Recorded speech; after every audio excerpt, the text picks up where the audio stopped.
आता प्रसंग चालू आहे। सतगुरु के उपदेश का लाया एक विचार, जय सतगुरु मिलते नहीं जाते नरक द्वार। अब नरक द्वार में दूध सब करते खेचा तान, उनसे कबू ना छूटता फिर फिरता चारों खान। के दुर्गति होती चार खानी में भ्रमता, कदे ना लगता पार। और ये सब फेरा मिट गया मेरे सतगुरु के उपकार। म्हणजे त्या परमसंत, त्या संताच्या कृपेने, या मंत्राच्या प्राप्तीने माझं जे सगळं दुःख होतं ते परस्पर निघून गेलं। माझ्या सद्गुरूंच्या उपकाराने हे फेरे समाप्त झाले। मग काय सांगतात, सात समुद्र की मसी करूं और लेखनी करूं बन राय, धरती का कागज करूं गुरु गुण लेख्यो न जाय। होय होय। आता सांगा काय गुण लिहिणार या परमपित्या परमात्म्याचे। इतक्या कष्टाने आपण काढले, एका कुत्र्याचे जीवन लिहायला लागा, मग एक काय काय दुःख आहेत त्याची। थंडीच्या हिवाळ्याच्या दिवसात, थंडीचे दिवस, गल्लीत पडला आहे। आधी तो हवेलीत राहायचा एसी रूम मध्ये, बिगर भक्तीचा पहा आता कुठं पडला आहे, प्लॅटफॉर्मवर गल्लीत बसला आहे, सहपरिवार झोपला आहे। कुत्री कुत्रा बनवून वरून पाऊस पडतोय, गारठून गेलाय, येणारा जाणारा त्याला काठी मारतो आणि मग तो भुकेला उठतो सकाळी, कोणाच्या दाराकडे पळतो, तर तिथे सकाळी सकाळी कोणी त्याच्यासाठी पराठे बनवून ठेवलेत, उलट काठी आणतील, चल।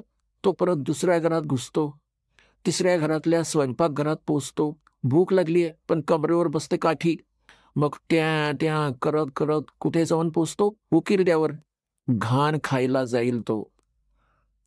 पुण्यात्म्यानो, ही तर एका दिवसाची प्रोसेस आहे कुत्र्याची। या सगळ्यांना, गाढवांना, कुत्र्यांना, सर्व 84 लाख योनींना बघत बघत याला लिहायला बसलो तर परमात्मा म्हणतात, परमात्म्याच्या गुणांचं या संपूर्ण पृथ्वी एवढा कागद असेल, 7 समुद्राची शाई असेल, हे सर्व संपेल पण परमेश्वराच्या या गुणाला अंत नाही।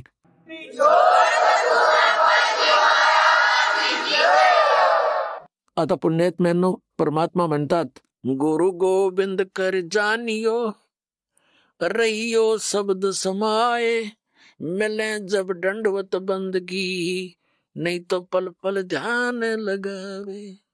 गुरुजींना गोविंद म्हणजे परमात्म्या समान मानून स्वतःचा हा भक्तिरूपी खेळ सफल करा। पुण्यात्म्यांनो, परमात्मा जेव्हा आले होते ते स्वतःच भगवान होते आणि आपण त्यांना न ओळखता त्यांना एक सामान्य माणूस मानत राहिलो। आशीर्वाद देत होते, लाभही व्हायचा, परंतु ते त्यांना वेणकरच दिसायचे, भगवान दिसलेच नाहीत। त्यामुळे आपण सगळे इथेच राहिलो, 64च्या 64 लाख।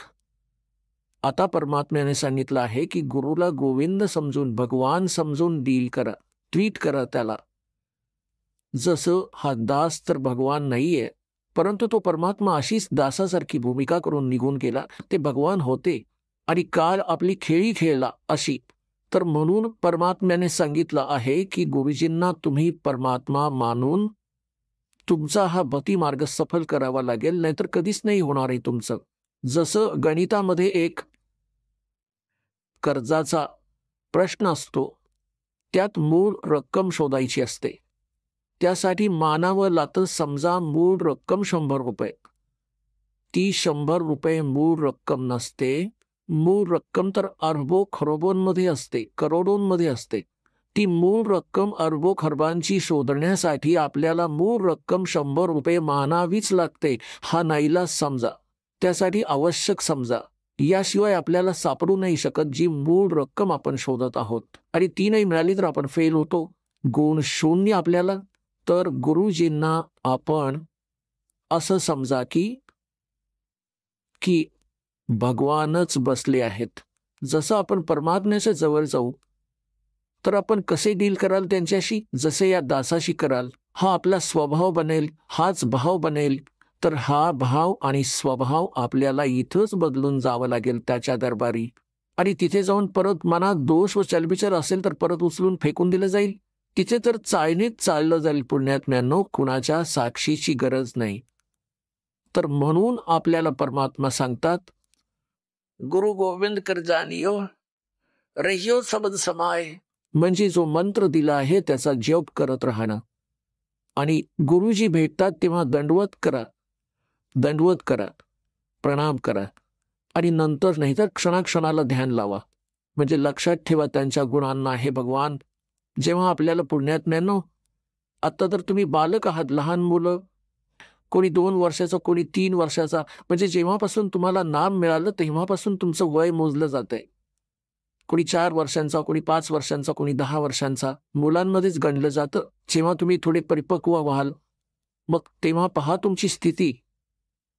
तुम्ही रडत बसाल हा विचार करून की भगवान, हा तर अन्याय झाला होता. मनुष्य जीवन एवढं अनमोल होतं, कवडीमोल चाललं होतं. आणि मग या दासाची आपल्याला उपयुक्तता समजेल. आपण ऐकत होता जगद्गुरु तत्वदर्शी संत रामपालजी महाराज यांचे मंगल प्रवचन, ज्यांच्या शुभ आशीर्वादाने संपूर्ण विश्वामध्ये 500 पेक्षा जास्त नामदीक्षा केंद्र आहेत, जिथे निशुल्क नामदीक्षा दिली जाते.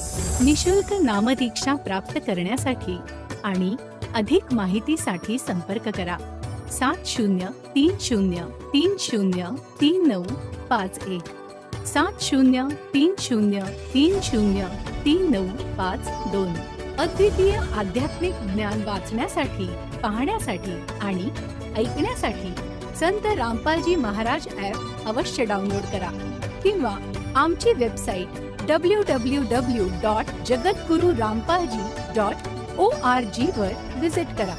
आम्हाला सोशल मीडियावर फॉलो करा. सर्व पवित्र धर्मांच्या पवित्र शास्त्रांवर आधारित प्रमाणित अनमोल पुस्तक ज्ञानगंगा किंवा जगण्याचा मार्ग यापैकी कोणतेही एक पुस्तक निशुल्क मागवण्यासाठी आपण आम्हाला आपले पूर्ण नाव, पूर्ण पत्ता, पिनकोड आणि फोन नंबर सह लिहून 7030303951 किंवा 7030303952 या नंबरवर SMS करू शकता किंवा 7030303950 या नंबरवर व्हॉट्सअप देखील करू शकता.